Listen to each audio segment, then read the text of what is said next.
Dati, siya yung lalaking halos araw-araw mong sinisigawan. Maliit na bagay, pinalalaki.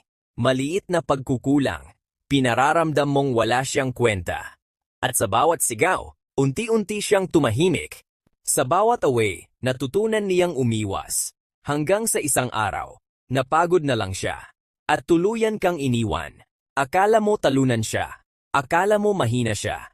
Pero ang hindi mo alam, yung sakit na iniwan mo, ginawa niyang apoy. Habang abala ka sa paghanap ng iba, abala siya sa grind, sa paghahabol ng pangarap. Mga gabi ng puyat, mga araw ng grind. Walang ingay, walang reklamo. Puro gawa at ngayon.